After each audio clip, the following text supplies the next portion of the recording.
Se cumplieron ya 2 años del terrible y trágico terremoto en Haití, donde murieron más de 300 personas y más de 1 millón de personas fueron víctimas del terremoto. País que todavía sigue devastado por esa tragedia. A propósito, dialogamos con Rodolfo Matarolo, quien integra la Secretaría de UNASUR y que participa activamente en Haití por su reconstrucción. El drama sigue castigando a los haitianos a 2 años del terremoto de 7 grados que golpeó brutalmente al pequeño país caribeño y que dejó un saldo de más de 300.000 muertos. La ayuda internacional intenta hacer una salida para una de las sociedades más pobres del mundo. Se han podido remover parte de los escombros, había 1,5 millones de personas viviendo en carpas, ahora hay todavía el inquietante número de más de 500.000. El resto ha sido reubicado de una u otra forma.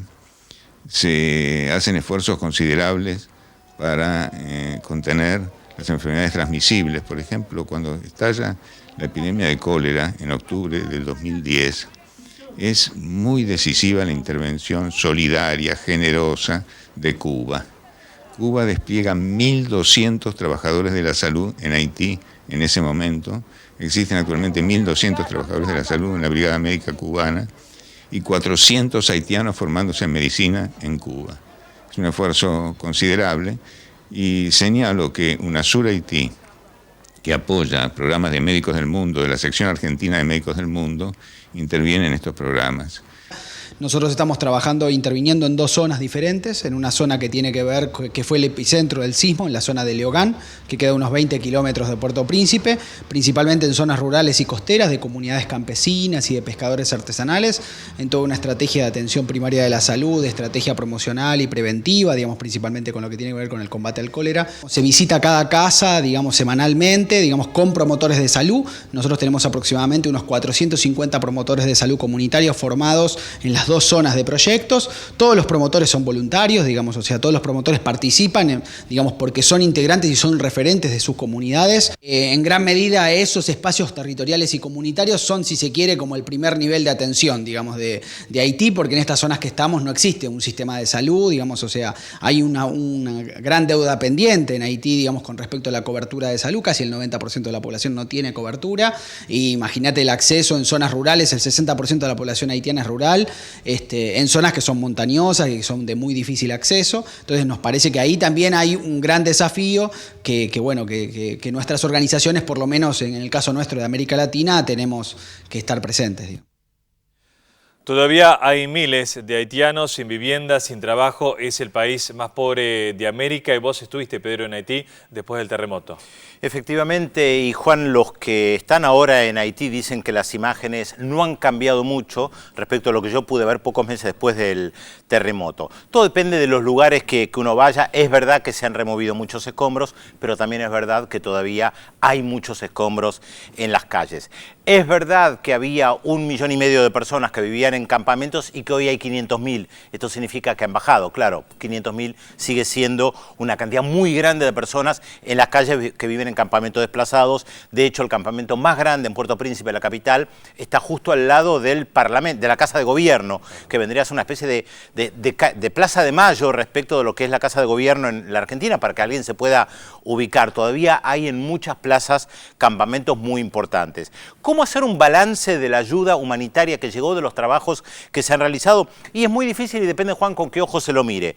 Naciones Unidas y el Departamento de Estado tratan de hacer un balance positivo, es decir, se avanzó mucho, el 2011 fue un año de transición, hubo elecciones, hay un nuevo presidente, hay mucha asistencia, ya no hay 1,5 millones de desplazados en las calles, hay solo 500.000. Sin embargo, esto no convence a la mayoría de los haitianos de que efectivamente se haya avanzado de manera consistente. Hay cerca de 7.000 personas que murieron a raíz del cólera. Hay que recordar que el cólera, que se convirtió en endémico, fue introducido por tropas de Naciones Unidas, por eso también hay mucho rechazo a las tropas de Naciones Unidas. Y el tema central es el dinero. ¿Qué pasó con la ayuda prometida? Mira, es muy difícil saber, leyendo mucho los trabajos que se han publicado en el Departamento de Estado, en Naciones Unidas, en muchas organizaciones no gubernamentales, cuánto se recaudó y a dónde fue el dinero. Es más, hay informes elaborados en Estados Unidos que sostienen que gran parte del dinero que el Congreso de los Estados Unidos dispuso para Haití en realidad no le llegó a los haitianos y llegó a diversas instancias de los Estados Unidos que, por ejemplo, le pagaban a ellos. Para dar un ejemplo y que esto no quede en abstracto. El Ministerio de Defensa usó parte del dinero para después pagarle a aquellos que movilizaron a los barcos. Esto es, el dinero que tenía que ir a los haitianos termina yendo al Ministerio de Defensa. Hay un profesor en la Universidad de Virginia que dice que el 99% de los aportes volvió al Departamento de Defensa, a los militares, a las ONG y a las contratistas, y que solo el 1% llegó a los haitianos. El caso de las 4 por caso es un caso testigo, por eso muchos dicen que Haití es el paraíso de las ONG. Hay una investigación de la cadena CBS que lo muestra claramente. Dice que las ONG gastaron cerca de $100 millones en compras de 4x4. $100 millones. Es muchísimo dinero para cualquier lugar, mucho más para Haití. Claro, cada ONG recibía dinero que hacía, compraba una 4x4 porque decía que le necesitaba las 4x4 para manejarse en la isla. Ese dinero no fue a los haitianos directamente. Esto es lo que se cuestiona respecto de la ayuda a Haití. Vamos a ver la etapa latinoamericana de hoy, una etapa muy dura que llega en este caso de México. Los datos impactan. En los 5 años que van del gobierno de Felipe Calderón, se calcula que casi 50.000 personas murieron por la violencia que genera el narcotráfico. 2012 es año clave electoral en México. Este tema seguramente será central en todas las campañas políticas, por eso elegimos el diario Sol de México.